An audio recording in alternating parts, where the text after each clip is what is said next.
Hey Assam Riders, welcome back to the new video. Start কৰাৰ আগত এটাই কৈ দিছোঁ, যোনে যোনে নতুনকৈ আহিছে ছাবস্ক্ৰাইব কৰি দিবা আৰু ভিডিঅ'টো যদি চাই ভাল লাগে লাইক কৰি দিবা, ছাবস্ক্ৰাইব কৰি বেল আইকনটো দবাই দিব, তেতিয়ালৈকে আপডেটবোৰ মিছ নকৰিব আৰু আপডেটবোৰ পাই থাকিব টিপছ এণ্ড ট্ৰিক্সৰ চব ভিডিঅ' আনি থাকিম। আজি শিকাব গৈ আছোঁ এটা বেছিক টিপছ। তো চবেই পাৰিব, চবেই টান বুলি ভাবে কিন্তু সহজে হয়। তাৰ নাম হ'ল বাৰ ৰাইড। তো বাৰ ৰাইড ডিপেণ্ড কৰে হেণ্ডেল বাৰৰ ওপৰত। এনেকুৱা মোৰ নিচিনা ষ্ট্ৰেইট হেণ্ডেল বাৰ ইউজ কৰিব আৰু কিছুমানৰ এনেকুৱা কাৰ্ভ থাকে, কাৰ্ভত নহ'ব, তো এনেকুৱা হেণ্ডেল বাৰ লাগিব ষ্ট্ৰেইট অলপ। এনেকুৱা ষ্ট্ৰেইট বাৰত ইজি হয়, তো মই ক'ম ষ্ট্ৰেইট বাৰে ইউজ কৰিব। বহুতে এনেকুৱা ইউজ কৰে, এনেকুৱাত নহ'ব, হ'ব কিন্তু বহুত কষ্ট হ'ব আৰু শ্লিপ মাৰি দিব পাৰে। তো মইতো প্ৰেফাৰ কৰিম ষ্ট্ৰেইট হেণ্ডেল বাৰ ইউজ কৰা।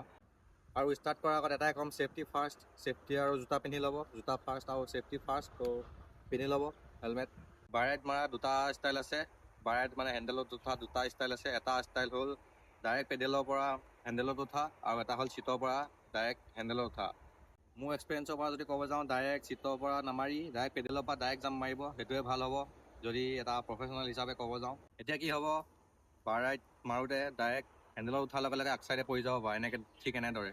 তেতিয়ালৈকে প্ৰেক্টিচ কৰিব যেতিয়ালৈকে পূৰা বেলেঞ্চ নাই। এমাহ হওক, দুমাহ হওক, এবছৰ হওক, যেতিয়ালৈকে হেণ্ডেলত এনেকৈ চিধাকৈ ঠিক যেনেকৈ ভিডিঅ'টো দেখাই আছোঁ এনেকৈ যেতিয়ালৈকে বেলেঞ্চ কৰিব নাহে তেতিয়ালৈকে শিকিয়ে থাকিব। কাৰণ যেতিয়ালৈকে বেছিকখিনি নিশিকিব তেতিয়ালৈকে হাত এৰিব নোৱাৰিব। সেইটো কাৰণে হাতেৰে ধৰি ধৰি বেলেঞ্চ কৰিব শিকক। চ' ভালকৈ প্ৰেক্টিচ কৰক, অলপ টাইম দিব লাগিব, খালি টাইম দিলে হৈ যাব চব, নোৱাৰা কাম একো নাই। তো প্ৰেক্টিচ কৰক, টাইম দিয়ক, হৈ যাব। তো টাইমটো দিব লাগিবই, লগতে ধৈৰ্য থাকিব লাগিব, পেচেঞ্চ থাকিব লাগিব। পেচেঞ্চ থাকিলেহে পাৰিব ষ্টাণ্ট দিবলৈ, আৰু এদিন নহয় এদিন পাৰি যাব। চ' যেতিয়া বেছিক বেলেঞ্চটো আহিব তেতিয়া লাহে লাহে হাতখন এৰিব ট্ৰাই কৰিব আৰু ভৰিখনে বেলেঞ্চ কৰিব ট্ৰাই কৰিব। তো বহুতবাৰ যেতিয়া ভৰি দি বেলেঞ্চ কৰিব যাব তেতিয়া হয়তো আগপানে পৰি যাব পাৰে, পিছপানেও পৰি যাব পাৰে, তো কেতিয়াবা চাইকেলখনো পৰি যাব পাৰে। তো পৰিবতো লাগিবই, পৰাটোতো চাইকেলৰ গেমেই এটা পাৰ্ট হয় গেমৰ। তো হাত চাত পিন্ধি ল'ব। তো পৰিবতো লাগিবই, নপৰিলে নিশিকিব, পৰিব লাগিবই, মাষ্টি পৰিব লাগিবই, একদম বেয়াকৈ বুলি নহয়, পৰিব লাগিবই খালি। তো টাইম দিব লাগিবই, প্ৰেক্টিচ কৰিব লাগিবই। এনেকুৱা নহয় যে এৰি দিম, এদিন দুদিন কৰি বাদ দে, এৰি দে, এইবিলাক নহয়। প্ৰেক্টিচ কৰিব লাগিবই, এমাহ দুমাহ। মোৰতো শিকোঁতে খুব বেছি ছমাহ লাগিছে। তো আপোনালোকক শিকিব, মইতো এতিয়া শিকাই দিছোঁ, মোকতো শিকোৱা মানুহো নাছিলে। তো এমাহ দুমাহ ভালকৈ প্ৰেক্টিচ কৰক, আহি যাব। মইতো শিকাই দিছোঁ কেনেকৈ কি কৰিব লাগে। তো প্ৰেক্টিচ কৰক, এৰি নিদিব খালি। এনেকুৱা নহয় যে এদিন প্ৰেক্টিচ কৰি দুদিন গেপ দিলোঁ, দুদিন প্ৰেক্টিচ কৰি এদিন গেপ দিলোঁ, এনেকুৱা নহয়। তো সদায় প্ৰেক্টিচ কৰিব লাগিব, কনচিষ্টেণ্ট থাকিব লাগিব। ডিচিপ্লিন ইজ দ্য কি অফ ছাকচেছ জানি, তো ডিচিপ্লিন কাম কৰিব লাগিব, কনচিষ্টেণ্ট থাকিবই লাগিব। তো প্ৰেক্টিচ কৰি থাকিব লাগিব, ছেইম থিং প্ৰেক্টিচ কৰিবই লাগিব, এগেইন এণ্ড এগেইন প্ৰেক্টিচ কৰিয়ে থাকিব লাগিব। বহুতবাৰ পৰিব, একেটা পাৰিব, কেতিয়াবা নোৱাৰা হৈ যাব আকৌ। তো প্ৰেক্টিচ কৰিয়ে থাকিব লাগিব, প্ৰেক্টিচ কৰি শেষ কৰি দিব লাগিব।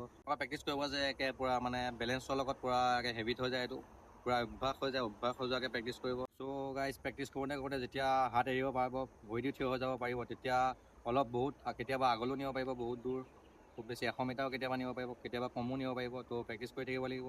আৰু কেতিয়াবা যদি আগলৈ পৰি যায় এনেকৈ ঠিক এনেদৰে চাইকেলখন ধৰি ল'ব হাতেদি, কেতিয়াবা পাৰিও যাব পাৰে, কেতিয়াবা চিটতো বহি দিব পাৰিব। তো এনেকৈ প্ৰেক্টিচ কৰি থাকিব।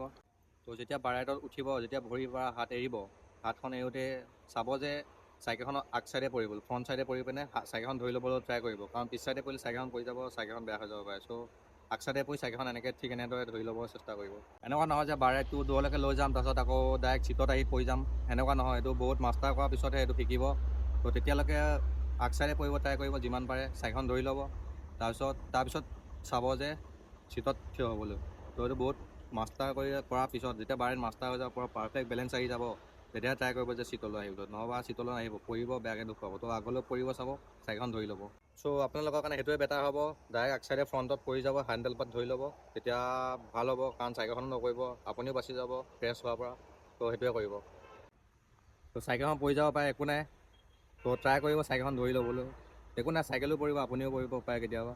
তো ট্ৰাই কৰিব যে চাইকেলখন আগ চাইডে জঁপিয়াই চাইকেলখন ধৰি ল'বলৈ। চ' কিবা যদি ভিডিঅ'টোৰ পৰা যদি সহায় পালে তো লাইক কৰিব আৰু কমেণ্টত জনাব কিবা যদি ভুল হৈছে। আৰু যদি নতুনকৈ আহিছে ছাবস্ক্ৰাইব কৰিব নাপাহৰিব আৰু বেল আইকনটো দবাই দিব, তেতিয়া চব আপডেট পাই থাকিব। তো ইমানেই আছিলে, তেতিয়ালৈকে বাই বাই।